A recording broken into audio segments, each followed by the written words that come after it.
भारत चुनाव आयोग ने क्या किया? नमस्कार, मी सुभाष हनुमंते. आपण पाहताय चारवाग टीव्ही.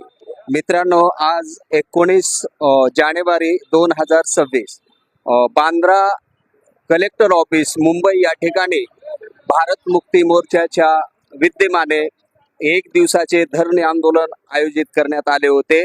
त्या निमित्ते या संघटनेचे सर्व पदाधिकारी या ठिकाणी उपस्थित आहेत. तरी आपण या संघटनेची काय भूमिका आहे, या धरणं आंदोलनाचे औचित्य काय आहे ते त्यांच्याकडून समजून घेऊ. अगोदर आपलं नाव सांगा आणि या आंदोलनाची पार्श्वभूमी आपण थोडक्यात विषद करा. ओके. धन्यवाद साहेब तुमचं. हे आंदोलन आणि हे धरणे आंदोलन तुम्ही कव्हर करण्यासाठी आला त्याबद्दल तुमचं सर्वप्रथम आभार व्यक्त करतो. माझं नाव बापू भडके, भारत मुक्ती मोर्चाचा मुंबईचा प्रभारी आहे. आणि आजचा जो हा धरणाचा जो उद्देश आहे हे वामसे पाणी भारत मुक्ती मोर्चाचं जे 42वं अधिवेशन होतं ते अधिवेशन शासन आणि प्रशासनाच्या माध्यमातून रद्द करण्यात आलं.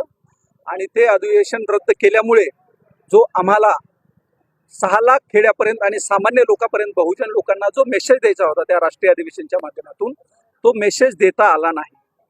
त्यामुळे आमचे राष्ट्रीय अध्यक्ष माननीय वामन मेश्राम साहेबांनी असा निर्णय घेतला त्या दिवशी की हे आंदोलन आता 4 चरणामध्ये होईल आणि ते 4 चरणाच्या माध्यमातून ज्या लोकांना आम्हाला तो मेसेज द्यायचा होता तो मेसेज देण्याचं काम म्हणजे संविधानिक जे म्हणजे निवेदन देणं, पहिला टप्पा, दुसरा धरणं आंदोलन आणि तिसरा रॅली आणि चौथं जे RSSचं जे हेडक्वार्टर आहे त्याच्यावरती महामोर्चा नेणं.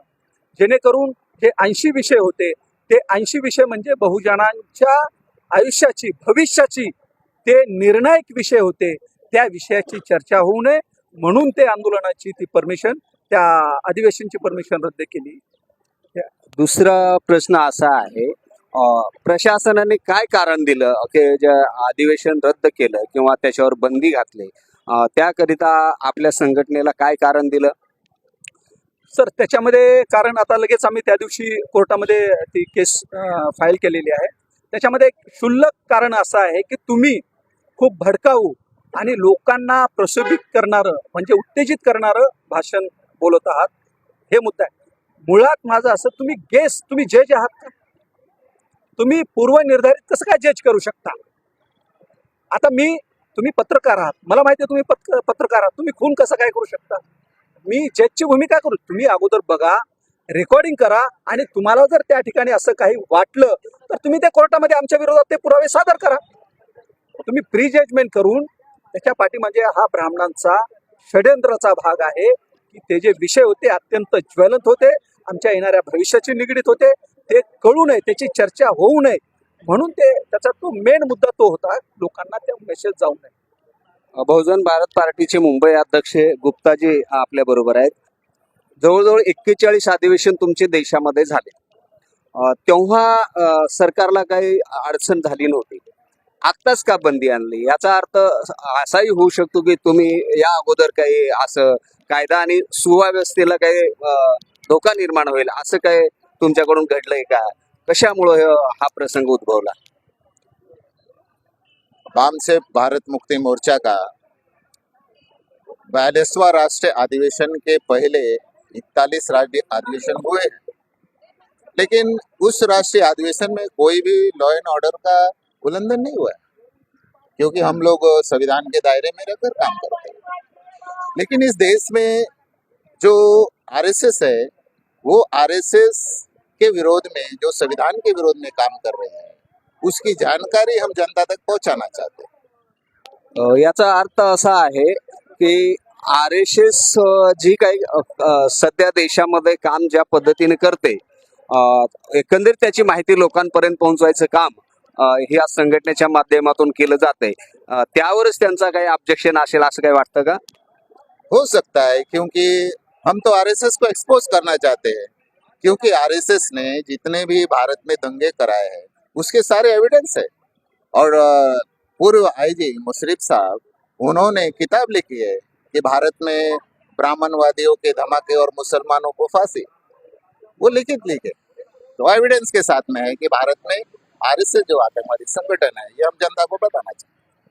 दुसरा असा एक प्रश्न आहे, भारत मुक्ती मोर्चाने जेव्हा जे आंदोलन तुम्ही घ्यायचं ठरवलंय, महामोर्चा घ्यायचं ठरवलंय, कायदा आणि सुव्यवस्था पाहण्याचं काम देशाच्या संसदेचं आणि विधानसभेचं आहे.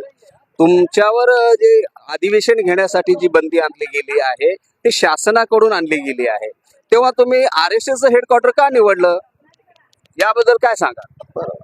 अभी बीजेपी की आरएसएस सर, बीजेपी को आरएसएस चलाती है और सारी जो आरएसएस के नियंत्रण में काम कर रही है, तो हमने सोचा कि बच्चे को पकड़ने से अच्छा है कि डायरेक्ट बाप को पकड़ा जाए.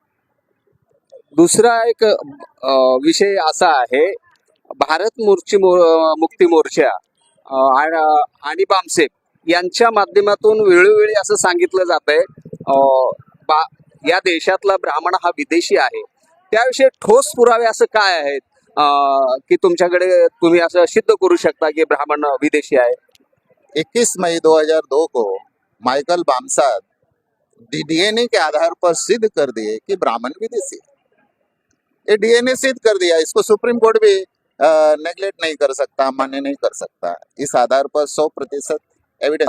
आपल्या बरोबर किरण सावंत आहेत, त्यांचं काय मत आहे आपण त्यांच्याकडून जाणून घेऊ.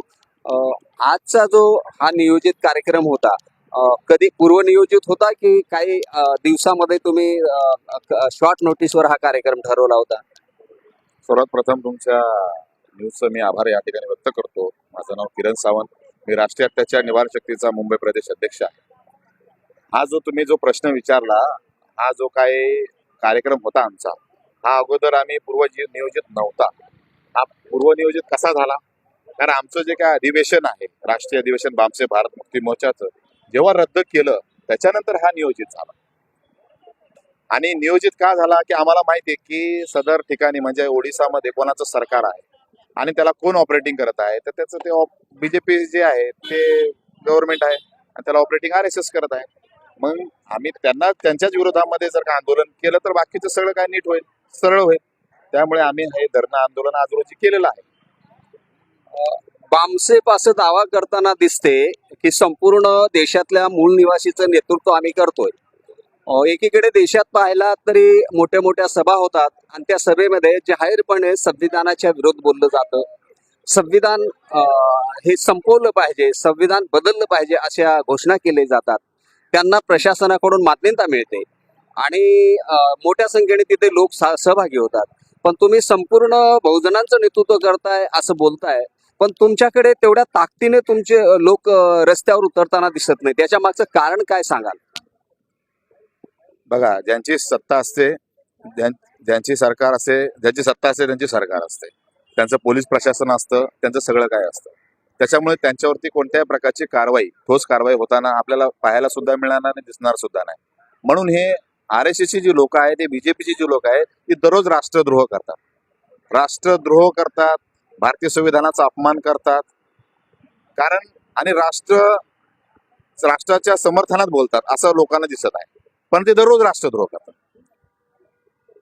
परंतु आमची जी लोक आहेत, हे आमची गेले 1978 ला आमची सुरुवात झाली या संघटनेची. आतापर्यंत जवळजवळ जरी नाही म्हटलं तर बरीच लोक या भारत देशामध्ये केडर बेस ऑर्गनायझेशन, बरीच लोक केडर आहेत, ते डायरेक्टली समोरून येत नाहीत. परंतु अंतर्गत जे काय जागृतीचं जे साधन आहे, ते जागृती संपूर्ण देशामध्ये आमच्याच माध्यमातून झालेली आहे. जर या देशामध्ये जन आंदोलनाची जेव्हा घोषणा होईल माननीय वामन मेश्राम साहेबांच्या नेतृत्वामध्ये, तेव्हा या देशामध्ये तुम्ही बघत की 15 काय 20 करोड 30 करोड जनता रस्त्यावर उतरताना दिसेल आणि हे येणाऱ्या 5 वर्षामध्येच तुम्हाला दिसेल.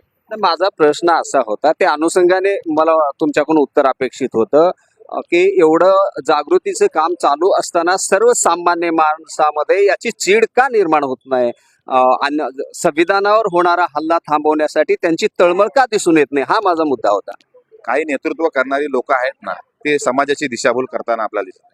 समाजामध्ये संभ्रम निर्माण करताना दिसत आहे. SC ST OBC आणि भारताचे बहुजन मूल्यनिवासी समाजातील जी लोक आहेत ना, त्यांना एकत्र न आणण्यासाठी ब्राह्मणवादी जी संस्था आहे, जे सरकार आहे, ते त्या ठिकाणी विघटन करण्याचा प्रयत्न करत आहे, त्यांना तोडण्याचा प्रयत्न करत आहे, त्यांना लालच देण्याचा प्रयत्न करत आहेत. आणि आपली लोक त्या मार्गाला जास्त जात आहे, कारण यांनी आपल्या समाजाला लाचार बनवून ठेवलेला आहे. म्हणून हे एकत्र येताना आपल्याला दिसत नाही. पण आता खऱ्या अर्थानं जर तुम्ही बघितलं असेल तर भामसेब आणि भारत मुक्ती मोर्चाच्या माध्यमातून फार मोठ्या प्रमाणात जागृती झालेली आहे. आणि आता काय जास्त वेळ काळ राहिलेला नाही, 4-5 वर्षांमध्येच या ठिकाणी जन आंदोलन होणार आहे. जसे नेपाळमध्ये तुम्ही परिस्थिती बघितली, बांगलादेशमध्ये बघितली, श्रीलंकेत बघितली, सेम तशी परिस्थिती परंतु संविधानिक मार्गाने या भारत देशामध्ये होणार हे 100% गॅरंटी. तुम्ही मुस्लिम समूहामधून येत आहे. मुस्लिम समूह अशा सामाजिक चळवळीमध्ये सक्रिय होताना दिसत नाही. अपवादात्मक तुमच्यासारखे काही लोक आहेत. या पुढच्या काळामध्ये मुस्लिमांमध्ये कशा पद्धतीने काम करायचं ठरवलं, काही सांगू शकाल? देखिए सर, मुस्लिम समाज आज भले सक्रिय नहीं है क्योंकि इनके उलमाओं ने और इनके अकाबरीन ने इन्हें रोका है उससे. अगर मुसलमान सक्रिय होता तो आज उसकी मॉब लिंचिंग नहीं होती. अगर आप ये देखो कि 1947 से लेकर आज तक कांग्रेस ने कांग्रेसी ब्राह्मणों पे मुसलमानों ने भरोसा किया और उसी कांग्रेसी ब्राह्मणों ने मुसलमानों को आज इस हालत पे लेके आ गया. सच्चर कमेटी अब अगर आप देखो, सच्चर कमेटी की रिपोर्ट ये बताती है कि आज जो दलितों की स्थिति तो आज़ादी वो आज हमारी मुसलमानों की है. तो ये कांग्रेसी ब्राह्मणों ने आज हमारे साथ ये हाल करके रखा है. लेकिन भामसेब एक ऐसा और भारत मुक्ति मोर्चा एक ऐसा प्लेटफॉर्म है जहाँ मुसलमान खुल के अपनी बात रखता है. और ये जो अधिवेशन आज हमारा उड़ीसा में कैंसिल किया गया है, ये इसका रीजन ये है कि लोग भड़काऊ भाषण देते हैं, भड़काते हैं. तो क्या बीजेपी और आरएसएस के लोग क्या भड़काऊ भाषण नहीं देते? मुसलमानों को कत्लेआम की बात करते, घर से निकाल के जलाने की बात करते. तो उस टाइम ये शासन और प्रशासन क्या करता है? ये आज हमारा मैटर न्यायपालिका में, लेकिन न्यायपालिका में बैठे हुए ब्राह्मण जो जज है वो हमारे विरोधी देंगे. इनको बीजेपी और कांग्रेसी ब्राह्मणों के और वामपंथी दलों ब्राह्मणों के उनके सहयोगियों के कोई गुनाह नहीं दिखते.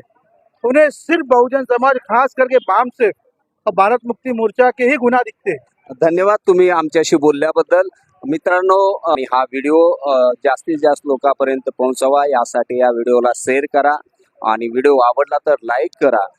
चॅनल सबस्क्राईब केलं असेल तर सबस्क्राईब करा. हे चॅनल आपलं आहे, आपल्या सर्वांचं आहे. आपल्या न्याय हक्काच्या मागण्या लोकांपर्यंत पोहोचवण्याचं प्रामाणिक काम या चॅनलच्या माध्यमातून होतं. हे आपल्या सर्वांची जबाबदारी आहे. आपली मीडिया ताकदवर करणं, स्वतंत्र ठेवणं हे आपली जबाबदारी आहे. ते आपण कराल या अपेक्षा. धन्यवाद.